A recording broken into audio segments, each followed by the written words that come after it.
Napakasaya nito, hindi ba, Miss Clay? Opo, sir.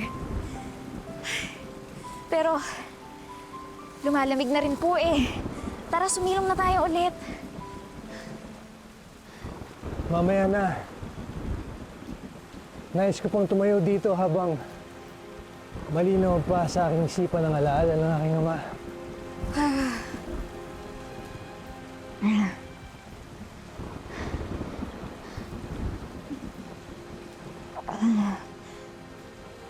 Wala na. Kahit kailan na hindi ko na makakasama at makikita muli ang aking ama.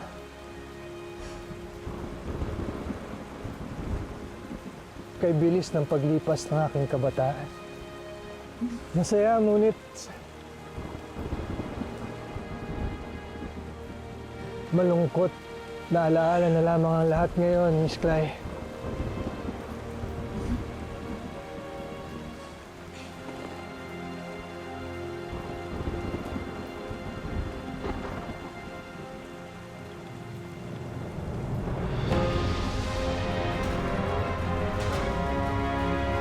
Miss Clay.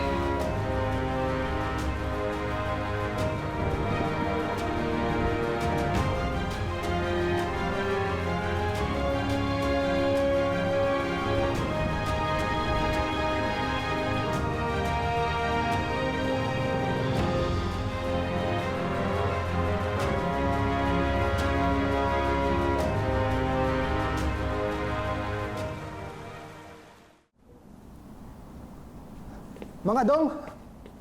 Mga dong! Ako, ano nangyari sa inyo? Ba't basa kayo? Bigla na lang siyang nahimatay at ngayon inaapoy ng lagnat. Kukuha po ako ng tuwalya at bimpo. Mga dong, pakitawag na rin si Manang Dolor para may katulong siya sa pagpalit ng damit. Sige po.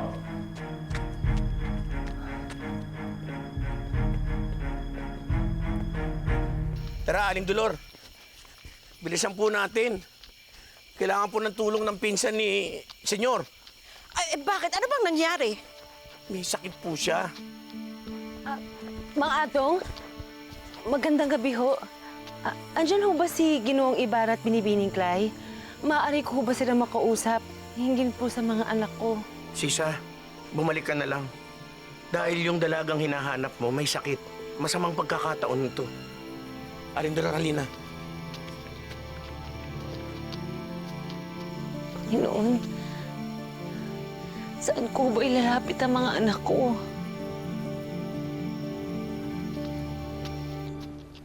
Akala nyo siguro may isahan nyo ako? Matatakasan nyo ako? Na may isahan ako ng Ibarang yon. El Simburguesa de Ibarra. Simula nung dumating siya, wala nang ginawa kung hindi kalabahanin ako. Kayong dalawa, walang titigil sa paglilingkod dito hanggat hindi nyo nababayaran yung salaping ninakaw ninyo. Hindi ko po talaga ninakaw yun, Friday. Hindi po ako masama. Hindi po ako magnanakaw. Manahimik ka! Magsisinungaling ka pa? Hindi po nagsisinungaling ang kapatid ko. Nainiwala po ako sa kanya. Nagsasabi po siya ng totoo. Isa ka pa. Uulitin ko. Walang titigil sa paglilingkod dito hanggat hindi nyo nababalik yung salaping nawawala. At kung hindi mangyari yun, baka mapatay kita sa palo, Crispin. Sige na, katrabahan. Narinig niyo? Labas! Labas na kayo! Labas! Labas! Labas!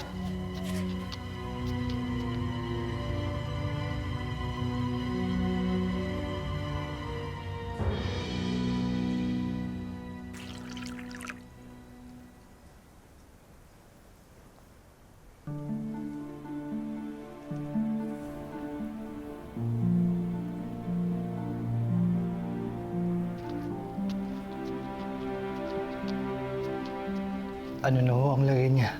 Mataas ang lagnat niya, kaya kinakailangan bantayan siya hanggang sa mawala ang kanyang lagnat. Maraming salamat po ulit sa pagpunta, Manang Dolor. At pasensya na at naabala pa kayo. Walang anuman, Senyor Ibarra. Hindi ka naman na naiiba sa akin. Ako ang nagpaanak sa iyong ina. Basta bawat oras, kailangan palaging punasan ng bimpo at nang mawala ang init. Sandali lamang at papalitan ko ang tubig. Opo.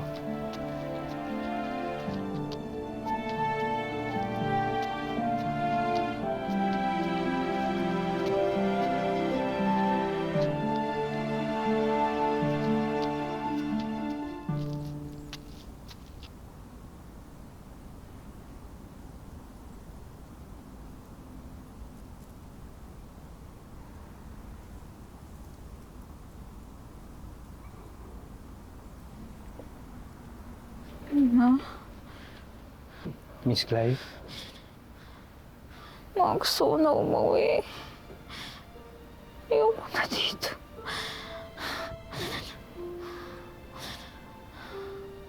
Miss Clay, ako ito, si Ibarra.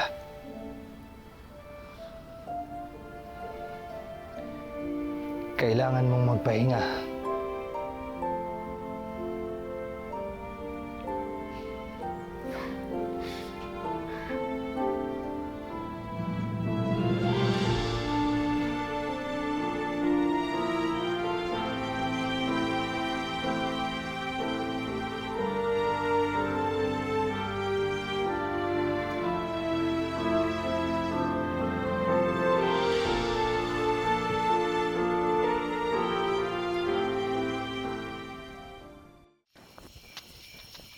Mang Renato?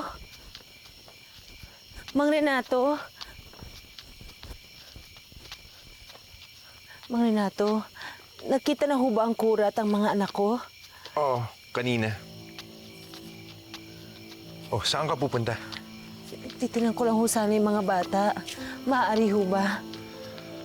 Abala sila sa kanilang mga gawain. Huwag mo na silang abalahin pa. Umuwi ka na at doon mo na lamang sila hintayin. Sinaktan ho ba sila ng kura kanina? Ang lakas ng loob mong pagsalitaan ng ganyan ng kura. Umuwi ka na. Kung ayaw mong isumbong pa kita sa kanya. Kayo na hong bahala sa kanila. Huwag niyo ho silang papabayaan. Huwag niyo ho sana silang saktan.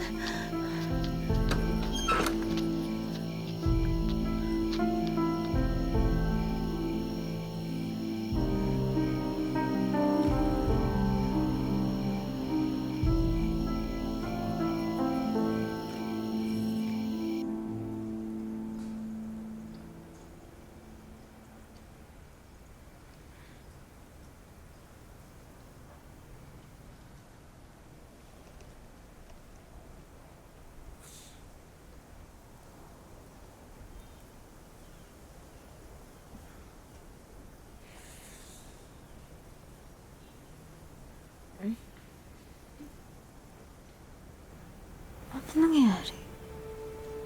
Hinimatay ba ako?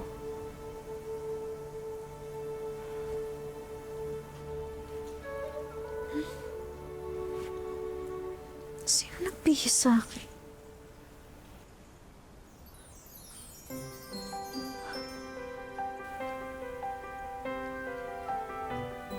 Ikaw?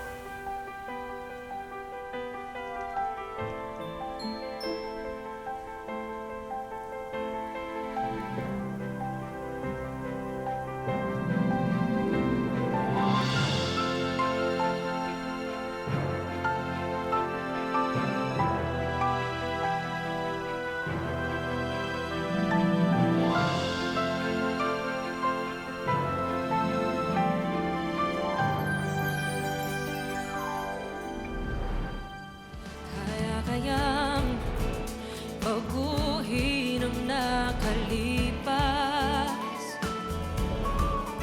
Maiiba kaya ang mangyayari bukas. Bago mo Uy, kandila, ukol sa mga kaluluwa. Mag-iingat kayo, ha? Ganun kalaki, kuya. Ayokong umuwi. Nahihiya at natatakot ako kay inay.